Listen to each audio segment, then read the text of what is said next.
Today we're going to return to reality transurfing. I forgot I was going through this book.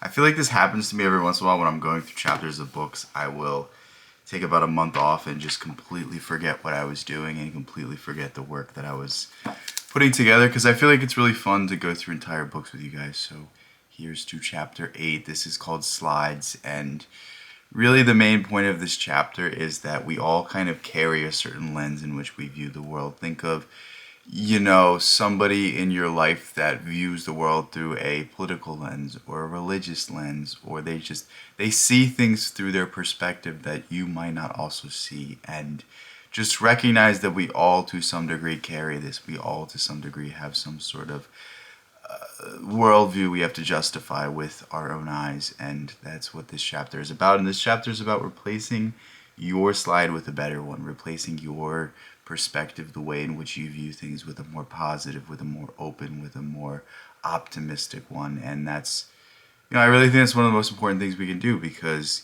you can always look to the world and find pain and suffering, but what does it really do you good? What does that really benefit you? And I think there's this sort of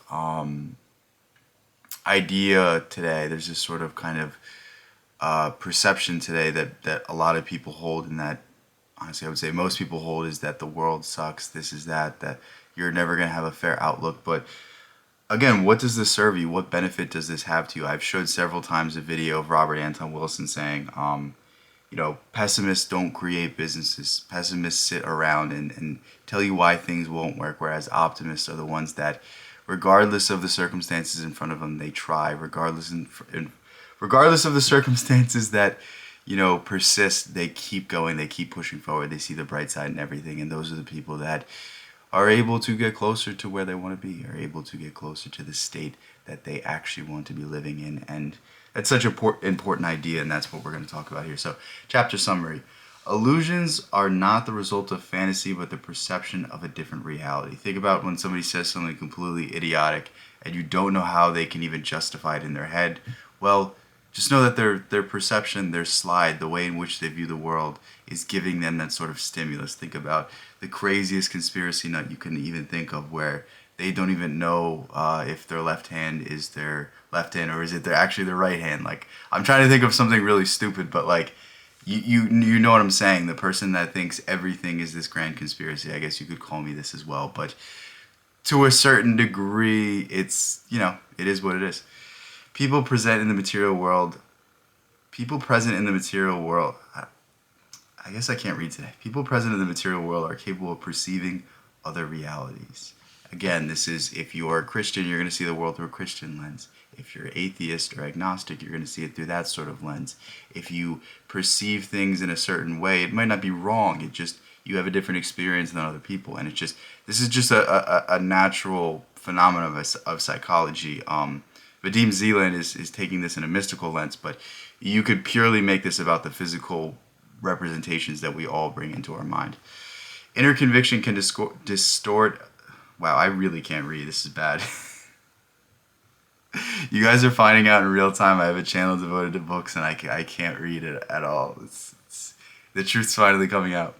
Inner convictions can distort a person's objective perception of the world. A slide is something you carry around in your own mind that others are not. Again, this is your perception. This is your experience. This is how you're shading the world. Slides distort the perception of true reality. Again, what the thinker thinks, the prover proves. What you think about the world, your mind will bend over backwards to find the facts that prove this correct. Again, if you're a Christian, the entire world and all of the evil that is in it is being caused by the devil. And you will find all of these facts, all of these symbols, all of these things that point in that direction, whereas somebody with a different worldview will not see it the same way. Not necessarily that you're wrong, you might be 100% right. I don't know what you're justifying in your mind, but just know this is a tendency of the mind, a tendency of what our mind does and how we perceive things. And this is why people have different opinions. It's not good or bad. It's just it's indifferent. And what can we do with this information? Well, I'm sure the rest of the chapter, if he doesn't say it, I'm going to say it right now. You change your perception. You change yourself to accept something better about yourself.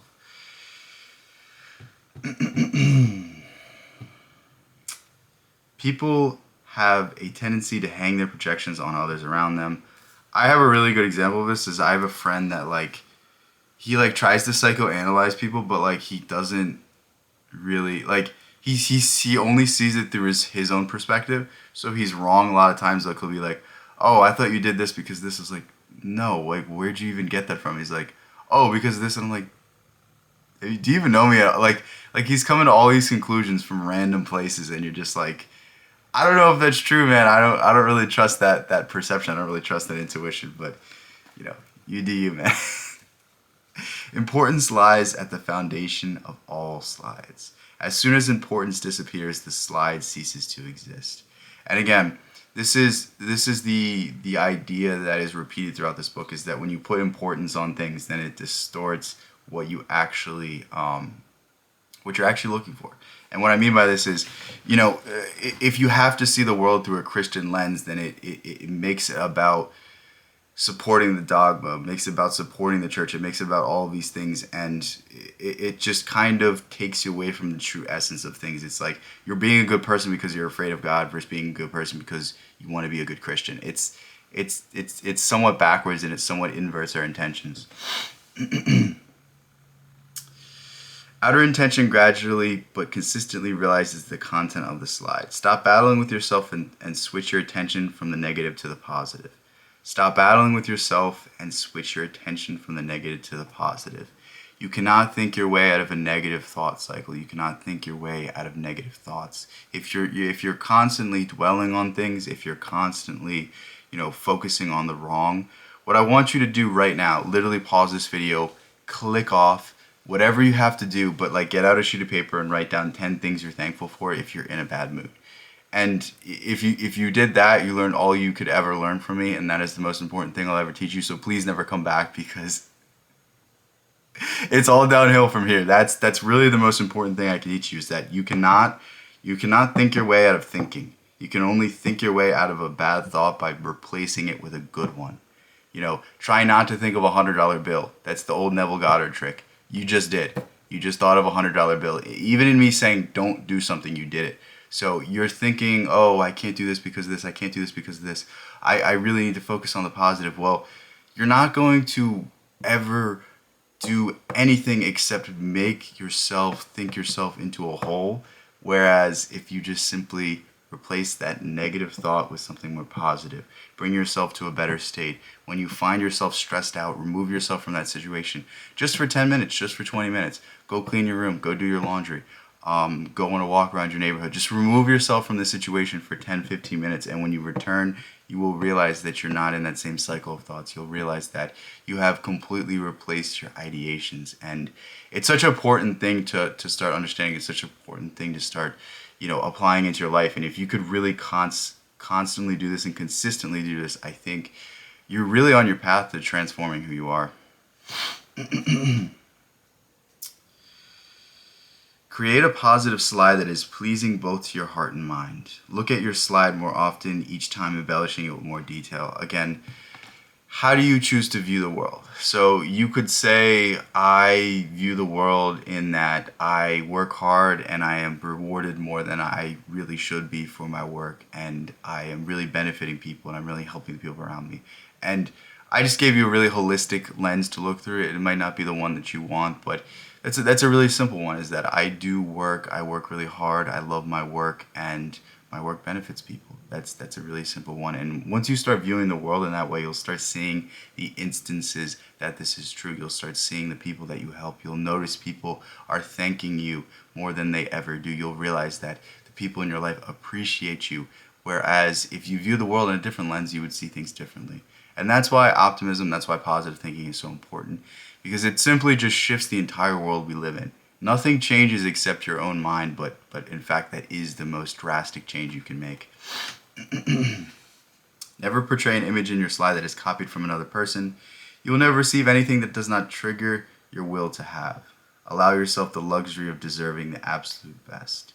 Allow yourself the luxury of having the absolute best. And what this means to me is, allow yourself to see yourself successful. So many people visualize the end state and say, I'm not good enough for this, I'm not good enough for that. That's one of the saddest things you can do with your attention. The will to have is the immutable knowledge that you deserve what you want, and that is your choice. Positive slides help you push open the limits of your comfort zone to include things that previously seemed implausible. Do not treat the slide as if it were just a picture. Live it, at least in the virtual world. Allow any information relating to the world of your dream. It is not contemplation of the result, but visualization of the process that moves you towards the goal, rather than contemplating the result image in the process of birth and growth. In Transurfing, visualization is understood to be the act of focusing on a mental image of realization process of a current link in the transfer chain. If it is not clear to you how to achieve your goal, focus on visualizing the slide instead. The slide will take you in the necessary direction. Okay, so the reason I read all of that is twofold. My camera is running out of memory, so I'm going to have to end the video in 2 minutes. But it's very important to get all that stuff in chunks instead of me breaking up. So what is he saying? He's saying that believe yourself to be worthy already. Believe yourself to be worthy already, and slowly but surely make it clear in your mind that you deserve this. Somebody is going to reach your goal. Why not you? You know, that person also has flaws. That person also has issues. That person is also not perfect. So why not you? Why not believe that you can do it yourself? Why not believe that you're worthy yourself? I think this is such a weird idea that's somewhat implanted into us. Again, I keep talking about original sin, but it's almost that this shame and this guilt of being alive that we somewhat all feel that takes us away from our true essence, that takes us away from our true potential. And what our true potential is we're limitless.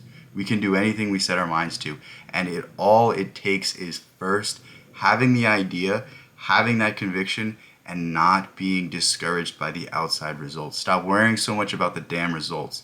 Imagine you were able to go about a problem without the necessity to fixate on the end result. I filmed thousands and thousands and thousands and thousands and thousands of videos, and every time I get a little bit better. Every time I sharpen my tools. Every time I take the lesson and I disregard the no amount of views. And it doesn't matter how many times you fail, it just matters how many times you succeed. That's the most important aspect of this. Visualize yourself in the end state. Tell yourself you're worthy of it, and one day you will be.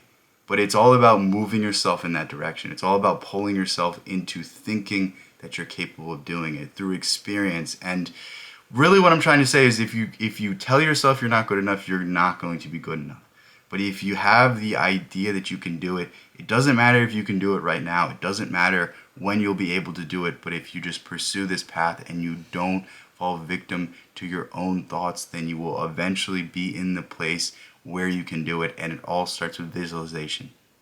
There is a concept I'm going to leave you guys with, is that nothing in this world that you see was not once first an idea.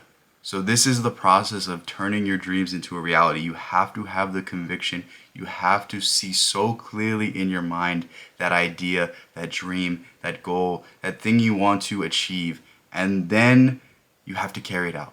And how do we carry it out if we're constantly carrying ourselves down, if we're constantly getting in our own way? And the truth is we can't. And that's why visualization is so important, because in your mind, if you believe you can do it, that is the first step to carrying it out into reality. Because even if you don't know the method of how, your mind with your creative faculties and your imagination will figure out the how. With that said, that's chapter 8 of Reality Transurfing. We will get back to going through all of these chapters soon. I love you guys so much. Peace out. I'll catch you in the next one.